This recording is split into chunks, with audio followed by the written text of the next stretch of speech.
마태가 기록한 기쁜 소식. 마태복음 21장. 예루살렘으로 가심.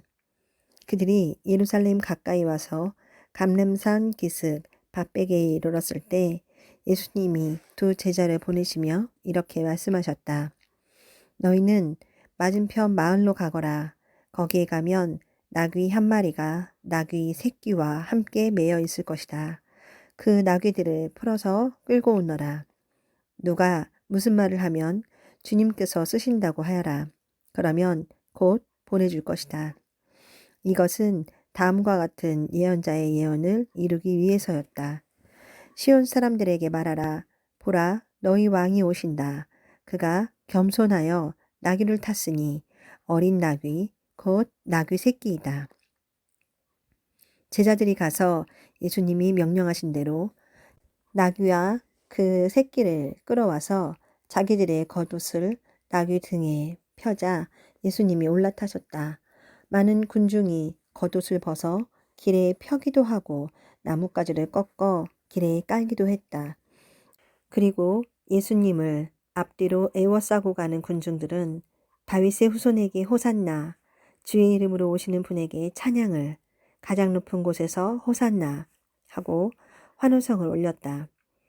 예수님이 예루살렘에 들어가시자 온 시내가 떠들썩하며 이분이 누구요? 하고 물었다. 그러자 군중들은 갈릴리 나사렛에서 오신 예언자 예수님이십니다. 하고 대답하였다. 예수님은 성전에 들어가 거기서 매매하는 사람들을 다 쫓아내시고 돈 바꿔주는 사람들의 상과 비둘기 파는 사람들의 의자를 둘러 엎으셨다. 그리고 그들에게 내 성전은 기도하는 집이다 라고 성경에 쓰여 있는데 너희는 이 집을 강도의 소굴로 만들었다 하고 말씀하셨다. 성전 안에 있던 소경들과 절뚝발이들이 예수님께 나아오자 예수님은 그들을 고쳐주셨다. 그러나 대제사장들과 율법학자들은 예수님이 하시는 신기한 일과 성전에서 다윗의 후손에게 호산나 하고 외치는 아이들을 보고 화가 나서 이 아이들이 하는 말을 듣고 있소? 하고 예수님께 물었다. 그래서 예수님은 그들에게 그렇다. 너희는 어린아이와 젖먹이의 입에서 나오는 찬송을 완전하게 하셨다라고 한 성경 말씀을 읽지 못하였느냐 하시고 그들을 떠나 성박 베다니에 가셔서 밤을 보내셨다. 다음 날 이른 아침 성으로 들어가실 때 예수님은 시장하셨다. 마침 길가에 한 그루에 무화과 나무가 있는 것을 보시고 가까이 가셨으나 잎사귀만 무성하고 열매가 없었다. 예수님이 그 나무를 향해 내가 다시는 열매를 맺지 못할 것이다 하시자 나무가 곧 말라버렸다. 제자들이 이것을 보고 놀라 어떻게 무화과 나무가 갑자기 말라버렸습니까? 하고 물었다. 그래서 예수님은 이렇게 대답하셨다. 내가 분명히 말하지만 너희가 의심하지 않고 믿기만 하면 내가 그 무화과 나무에게 한 일을 너희도 할 수 있다. 그뿐 아니라 이 산을 향하여 땅에서 들려 바다에 빠져라 하여도 그대로 될 것이다. 너희가 기도할 때 무엇이든지 믿고 구하는 것은 다 받을 것이다. 유대인의 올무. 예수님이 성전에서 가르치고 계실 때 대제사장들과 장로들이 와서 당신은 무슨 권한으로 이런 일을 하고 있소? 누가 당신에게 이런 권한을 주었소? 하고 따져 물었다. 그때 예수님이 대답하셨다. 나도 한 가지 묻겠는데 너희가 대답하면 내가 무슨 권한으로 이런 일을 하는지 말하겠다. 요한의 세례가 어디서 왔느냐? 하나님에게서 왔느냐? 아니면 사람에게서 왔느냐? 그러자 그들은 만일 하나님에게서 왔다고 하면 왜 그를 믿지 않았느냐 할 것이고 그렇다고 사람에게서 왔다고 하자니 모든 사람들이 요한을 예언자로 여기고 있으므로 백성들이 두렵다 하고 서로 의논하다가 우리는 모르겠소 하고 대답하였다. 그래서 예수님은 그들에게 나도 무슨 권한으로 이런 일을 하는지 말하지 않겠다 하고 다시 이렇게 말씀하셨다. 너희는 어떻게 생각하느냐? 어떤 사람에게 두 아들이 있었다. 그가 먼저 맏아들에게 오늘 포도원에 가서 일하여라 하였으나 그는 예, 가겠습니다 하고는 가지 않았다.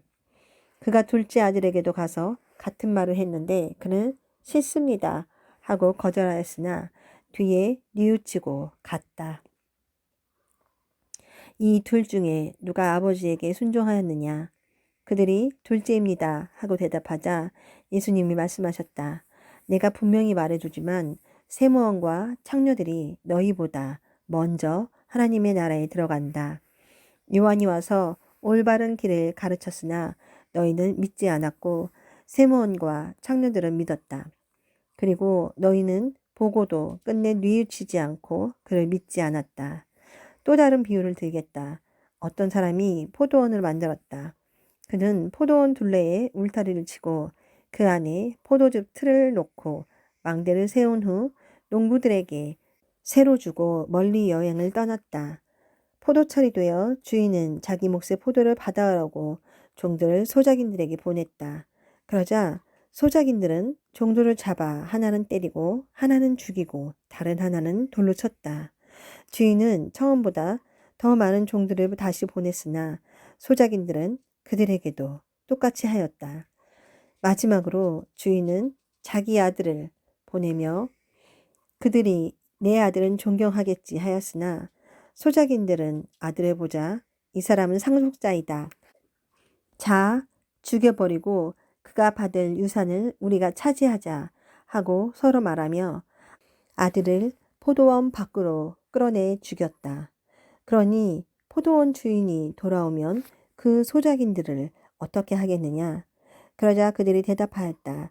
그 악한 사람들을 무참히 죽이고 포도원은 제때 열매를 주인에게 바칠 다른 농부들에게 맡길 것입니다. 그래서 예수님은 그들에게 이렇게 말씀하셨다. 너희는 건축자의 버린 돌이 집 모퉁이의 머릿돌이 되었으니 이것은 주께서 행하신 것이요 우리 눈에 신기한 일이다 라고 한 성경 말씀을 읽지 못했느냐. 그러므로 내가 너희에게 말해준다. 너희는 하나님 나라를 빼앗기고 그 나라에 합당한 생활을 하는 백성이 그 나라를 얻을 것이다. 이 돌 위에 떨어지는 사람은 깨어질 것이며 이 돌이 사람 위에 떨어지면 그를 가루로 만들어 버릴 것이다. 대제사장들과 바리새파 사람들은 이 비유가 자기들을 두고 한 말인 줄 알고 예수님을 잡아가려고 하였으나 군중이 예수님을 예언자로 여기기 때문에 두려워서 잡지 못하였다. 마태가 기록한 기쁜 소식 마태복음 22장 천국이란 예수님은 다시 비유로 이렇게 말씀하셨다. 하늘나라는 자기 아들을 위해 결혼잔치를 베푸는 어떤 왕과 같다. 왕은 종들을 시켜 잔치에 초대한 손님들을 불렀으나 그들은 오지 않았다. 왕은 또 다른 종들을 초대한 사람들에게 보내 살찐 소를 잡아 모든 음식을 푸짐하게 준비해 놓았으니 어서 잔치에 오십시오 하라고 하였다. 그러나 그들은 들은 척도 않고 어떤 사람은 자기 밭으로 가고 어떤 사람은 장사하러 가고 또 다른 사람들은 그 종들을 잡아 모욕하고 죽여버렸다. 그러자 왕은 화가 나서 군대를 보내 살인자들을 죽이고 마을을 불태워버렸다. 그러고 나서 왕은 종들에게 말하였다. 잔치는 준비되었으나 초대받은 사람들은 자격이 없다. 그러니 너희는 길거리에 나가 만나는 사람마다 잔치에 초대하여라. 그래서 종들이 나가 좋은 사람이건 나쁜 사람이건 만나는 대로 데려오자 잔치 자리가 가득 찼다. 왕이 손님들을 보려고 들어갔다가 예복을 입지 않은 한 사람을 보고 그대는 어째서 예복도 입지 않고 여기에 들어왔는가 하고 묻자 그는 아무 대답이 없었다. 그때 왕은 종들에게 이 사람의 손발을 묶어 바깥 어두운 곳에 던져라. 거기서 통곡하며 이를 갈 것이다 하였다.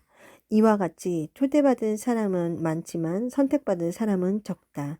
그때 바리새파 사람들이 어떻게 하면 말로 예수님을 함정에 빠뜨릴 수 있을까 하고 의논한 후에 자기들의 제자들을 헤롯 당원들과 함께 예수님께 보내 물어보게 하였다. 선생님, 우리가 알기에 선생님은 진실하시고 진리대로 하나님의 교훈을 가르치시며 사람의 겉모양을 보지 않으시기 때문에 누구에게도 거리낌이 없으십니다. 그래서 선생님의 의견을 듣고자 합니다. 로마 황제에게 세금을 바치는 것이 옳습니까? 옳지 않습니까? 그러나 예수님은 그들의 간교한 생각을 아시고 위선자들아 왜 나를 시험하느냐? 세금으로 바치는 돈을 내게 보여라 하고 말씀하셨다. 그들이 예수님께 데나리온 하나를 가져오자 예수님은 이 초성과 글이 누구일 것이냐 하고 물으셨다. 그들이 황제의 것입니다 하고 대답하자 예수님이 황제의 것은 황제에게 하나님의 것은 하나님께 바쳐라 하고 말씀하셨다. 이 말씀을 듣고 그들은 말문이 막힌 채 가버렸다. 바로 그날 부활이 없다고 주장하는 사두개파 사람들이 예수님께 와서 물었다. 선생님, 모세는 형이 자식 없이 죽으면 동생이 형수와 결혼하여 형의 대를 이어야 한다고 했습니다. 우리 이웃에 7 형제가 있었는데 마지 결혼하여 살다가 자식 없이 죽고 그 동생이 형수와 살게 되었습니다. 그러나 둘째도 자식 없이 죽었고 셋째에서 7째까지 모두 그렇게 되었으며 끝내는 여자도 죽었습니다. 이렇게 7 형제가 모두 한 여자와 살았으니 부활 때 그 여자는 누구의 아내가 되겠습니까? 그래서 예수님은 그들에게 이렇게 대답하셨다. 너희는 성경과 하나님의 능력을 모르기 때문에 잘못 생각하고 있다. 부활하면 장가도 시집도 안 가고 다만 하늘에 있는 천사들과 같이 된다.